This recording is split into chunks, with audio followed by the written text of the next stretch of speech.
দেখা যায় যে এটা ভাঙতেছে আমার জায়গা। তখন আমি একটু ভিডিও করতেছি কেন এটা ভাঙেন, তা আমার সাথে সাথে ধাক্কা মাক্কা দিয়ে আমার মোবাইল টোবাইল সবগুলি নিয়ে গেছে। আমার অনেক ধাক্কা দিছে, আরও গালাগালি করছে, আমার হুমকি দিছে, মায়ের হুমকি টুমকি দিছে। ভাই আমার বিশেষ করে এর আগে 3 মাস আগে একবার এটা ভাঙছে।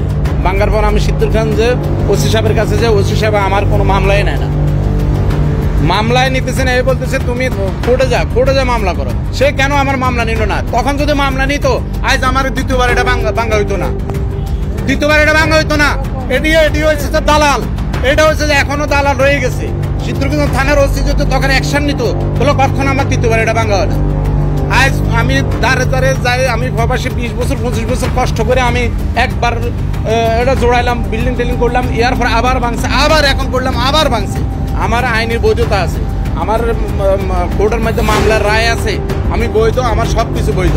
আমি স্যাররা বারবার বলছি, সে আমার গুরুত্বই দেয় না।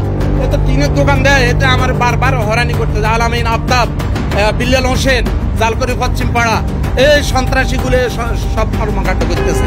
আমার এই ক্ষতিপূরণ ওসি হিসাবে দিতে হইব। এমনকি সন্ত্রাসে বলতেছে কিছু টাকা তাদের পকেটে যায়, আর তাদের এই পুলিশ কও, প্রশাসন কও, ওসি সাহেব কও, সব তাদের ফিসের পকেটে থাকে। তাদেরকে চাঁদা দিতে হয়, এখান থেকে আমাদের থেকে নিয়ে কিছু এদেরকে না দিলে তারা চলতে পারে না। সেই জন্য আজ আমার এটা ভাঙে। আমি কেন চাঁদা দিব? কেন সন্ত্রাসীদেরকে আমি পারবো? কেন? আমি কি বাংলাদেশি মানুষ না? আমি কি বাইরের থেকে আসছি? আমি কেন তাদেরকে চাঁদা দিব? তাদেরকে কেন বাধা দিয়ে চলবো? কেন আমার বারবার এই ক্ষতি করতেছে? হ্যাঁ, আমার কি ফ্যামিলি না? আমার কিছু নেই? আমার কি এই দেশে বাস করার কোনো অধিকার নাই? না হলে থাক, আমার ন্যাশনালিটি কেটে দেখ, তারা বাস করক, আমার এই দেশে থাকার দরকার নেই।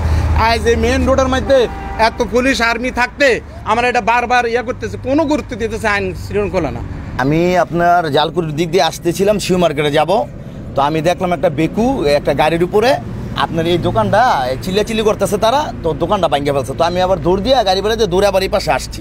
তো আসার পর এখানে আরও অনেক মানুষ ছিল, হ্যাঁ, তারপর যে আপনার এই চিল্লাচিল্লি বোধন নেই, চিকরা বাকরা, তো এই লোকটা আবার ভিডিও করতেছিল, ঠিক আছে। তখন ওরা আবার চলে যেয়ে আবার সবগুলো ফিরে আসার পরে লোকটা শুলে হাত দিছে, পরে মোবাইলটা ছিনিয়ে নিছে, মোবাইলটা নিতেছে। পরে সে বসে যে তুই ভিডিও করলি কেন?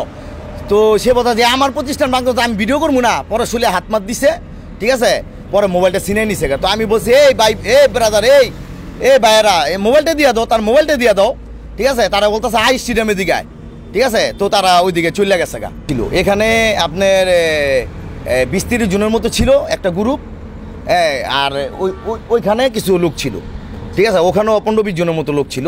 2-3 জন দোকানে এসে বলে তুই বাইর। আমি কেন বাইর হবো? কত বাইরেতে গেছি, 2-3টা থাপ্পড় মারছে, থাপ্পড় মারে দোকানটা বাইর করে দিই, আমার ভিতরে ঢুকে গেছে ক্যাশে ঢুকে আমার অটো কেনার জন্য 1,20,000 ছিল, ফ্রিজের টাকা ছিল, এরপর সিগারেট ছিল, এগুলো নিয়ে বাইর হয়ে গেছে প্রায় 1,70,000-80,000 টাকার মতো। বাইর হয়ে আমি এবার এখানে আসি দাঁড়ায় রয়েছি। পরে এরা বেকুদি মোটামুটি এখানে 25-30 জনের মতো ছিল, থাইকে এগুলো সব ভাঙছে। এরপর আবার ওনারা আবার কিছু ওই সাইডে ছিল, কিছু এই সাইডে ছিল। আমি বললাম যে ভাই আমি গরিব মানুষ, আমার জিনিসগুলো ক্ষতি করেন না, আমার জিনিসগুলো বাইর করার সময় দেন, আমি বাইর করি। তখন এরা কইলো যেন 1 সেকেন্ডও সময় দেওয়া যেত না। এই কথাকে আমার জাকাতা বাইর করে দিয়া এরা বেগু লাগাই দেয়।